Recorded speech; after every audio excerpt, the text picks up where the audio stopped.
Hello friends, welcome to my channel. কেমন আছেন সবাই? আশা করি ভালো আছেন। আজকে আমি আপনাদের সঙ্গে আমি না, আমার ননদ আপনাদের সঙ্গে একটি নতুন রেসিপি শেয়ার করবে বন্ধুরা। রেসিপিটি হচ্ছে বাহারি বেগুন ভাজা। তো স্বাভাবিকভাবে বেগুন ভাজা আমরা সবাই খেয়েছি, কিন্তু এইভাবে বেগুন ভাজা কিন্তু কখনো খাওয়া হয়নি। তো আমিও এই প্রথম খেলাম। রেসিপিটা কিন্তু দারুণ টেস্ট, আর গরম ভাতের সঙ্গে তো জমে যাবে, কোনো কথাই নেই। তো চলুন বন্ধুরা, আর দেরি না করে আপনাদের দেখিয়ে দিই কিভাবে আমার ননদ এই রেসিপিটা বানালো। তো সর্বপ্রথমে আমি এখানে একটি বেগুন নিয়ে নিয়েছি। তো তারপরে সেটাকে ভালোভাবে চাকচাক করে কেটে নিয়েছি বন্ধুরা। এখন আমি একটি বাটিতে কেটে নেব কিছু টমেটো ও কাঁচামরিচ আর পেঁয়াজ। এখন এভাবে কেটে নেওয়া বেগুনের মাঝখানের যে বিচি রয়েছে আর কি, সেইগুলো কাঁটা চামচ দিয়ে ফেলে দেব। ভালোভাবে গোল করে ফেলে দিতে হবে।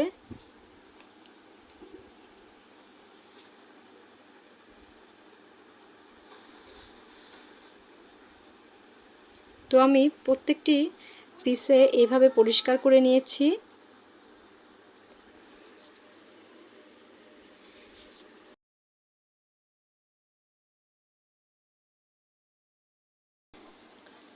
তো এখন আমি সবগুলোতে হলুদ লবণ মাখিয়ে নিয়েছি। পেঁয়াজ, টমেটো ও কাঁচামরিচ একসঙ্গে মিক্সড করে নেব এবং এর ভেতরে একটি ডিম ভেঙে দিলাম। তো আমি এখানে 5 পিস বেগুন ভাজি করব বন্ধুরা, এই জন্য আমার একটি ডিমে হয়ে যাবে। আপনারা যদি বেশি বেগুন ভাজেন তাহলে 2টি বা 3টি আপনাদের পরিমাণ মতো নিয়ে নেবেন। এটার ভেতরে আমি পরিমাণ মতো লবণ দিয়ে দিয়েছিলাম। তো বন্ধুরা, কড়াইতে তেল দিয়ে দিব এবং তেলটা ভালোভাবে গরম হলে আমি বেগুন দিয়ে দিব।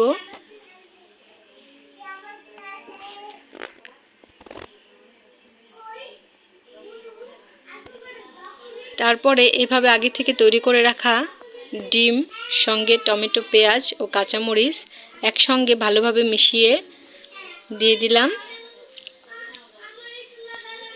তো আমার এই ননদের রেসিপিটা কিন্তু আসলেই নতুন, তাই না বন্ধুরা? আগে আমি কখনো এভাবে খাইনি ও দেখিও নি কোনো রেসিপিতে।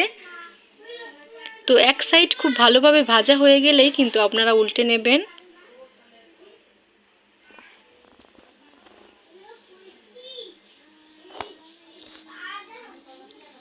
তো এই সাইডটা খুবই ভালো মতো ভাজা হয়ে গিয়েছে। এখন আমি উল্টে দিলাম। দুই সাইডে ভাজা হয়ে গিয়েছে বন্ধুরা, এখন নামিয়ে পরিবেশন করব। তো সেমভাবে আমি বাকি বেগুন ভেজে নেব।